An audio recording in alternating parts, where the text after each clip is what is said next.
कभी कभी बचपन की कुछ मेमोरीज ऐसी होती हैं जो वक्त गुजरने के बाद भी दिमाग से नहीं निकलती।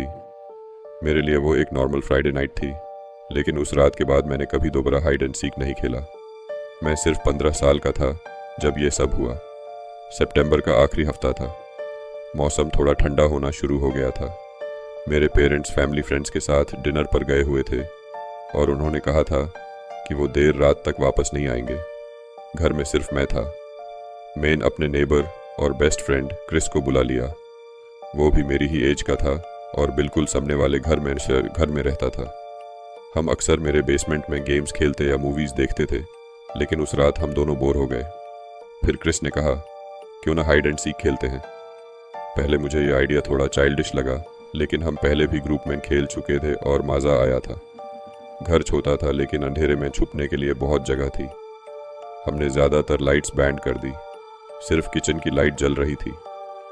रूल्स सिंपल थे, बाहर नहीं जाना, एटिक या क्रॉल स्पेस में नहीं जाना।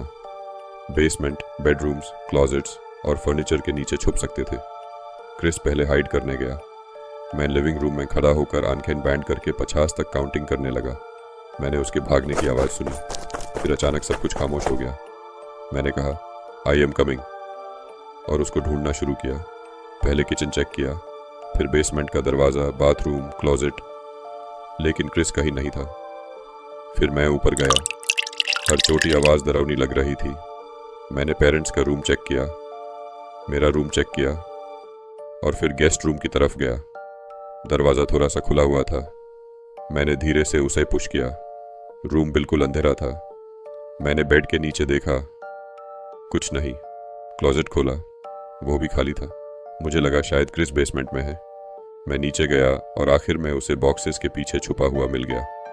वह हंसने लगा और बोला, तुम्हें इतना टाइम लग गया।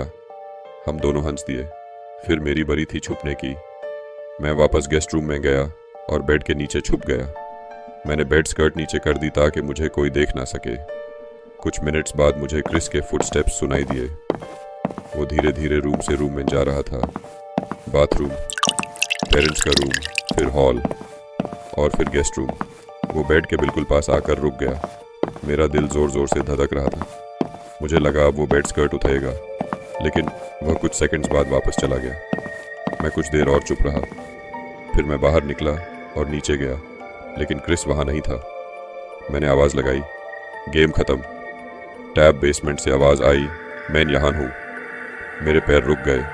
मैंने कहा, मैं भी अभी बाहर आ गया हूँ। कुछ सेकंड्स बाद क्रिस स्टेयर से ऊपर आया। उसका चेहरा कंफ्यूज था। उसने कहा, तुम ऊपर कैसे चले गए? मैं तो अभी तक तुम्हें ढूंढ रहा था। मैंने कहा, मैं पूरे टाइम गेस्ट रूम के बेड के नीचे था। क्रिस का रंग बदल गया।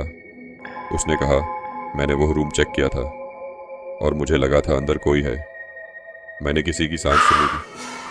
हम दोनों कुछ सेकंड्स तक चुप रहे। फिर हमने सोचा शायद इमेजिनेशन होगी, लेकिन उसके बाद घर का हर साउंड अजीब लगने लगा।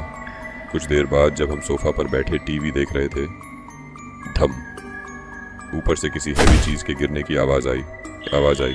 हम दोनों फ्रीज हो गए। मैंने कहा, मेरे पेरेंट्स अभी घर नहीं आए। फिर हमें क्लियरली फुटस्टेप्स सुनाई दिए, किसी के चलने की आवाज़ ऊपर हॉलवे में। हमने डिसाइड किया कि चेक करना पड़ेगा। मैंने फायरप्लेस के पास रखा हुआ आयरन पोकर उठाया और हम धीरे धीरे स्टेयर्स पर चढ़ने लगे। ऊपर पहुंचकर देखा, गेस्ट रूम का दरवाज़ा बंद था, लेकिन मुझे याद था मैंने उसे खुला छोड़ा था। फिर अंदर से आवाज़ आई, जैसे कोई कपड़ा कारपेट पर घसीट रहा हो। क्रिस ने कहा, हमें यहाँ से जाना चाहिए, लेकिन डर के बावजूद मैंने डोर खोला। रूम खाली था। क्लोजेट आधा खुला था। मैंने क्लोजेट चेक किया, सिर्फ कपड़े और बॉक्सेस थे। हमने सोचा शायद हम डर गए हैं और ज़्यादा सोच रहे हैं, टर्बोशी हैं। लेकिन फिर नीचे से आवाज़ आई, फ्रंट डोर खुलने और बैंड होने की आवाज़। हम दोनों समझ गए, घर में कोई और था। हम भागकर मेरे रूम में गए और लाइट्स बैंड कर दी। नीचे फुटस्टेप्स आ रहे थे। फिर बेसमेंट का दरवाज़ा खुला और फुटस्टेप्स बेसमेंट की तरफ चली गईं। यह हमारा चांस था। हम दोनों घर से भागे और सीधा क्रिस के घर चले गए। उसके पेरेंट्स ने पुलिस को कॉल किया। पुलिस ने पूरा घर सर्च किया, लेकिन उन्हें कोई नहीं मिला। न कोई ब्रोकन डोर, न कोई छुपने वाला इंसान। पुलिस ने कहा शायद घर की आवाज़ें होंगी या हम दोनों डर की वजह से कंफ्यूज हो गए होंगे, लेकिन हम दोनों जानते थे हमने जो सुना था वो सच था। उस रात के बाद मैं कभी हाइड एंड सीक नहीं खेला। आज भी जब किसी खाली घर में हल्की सी आवाज़ आती है, मुझे वो रात याद आ जाती है। वो रात जब हाइड एंड सीक सिर्फ एक गेम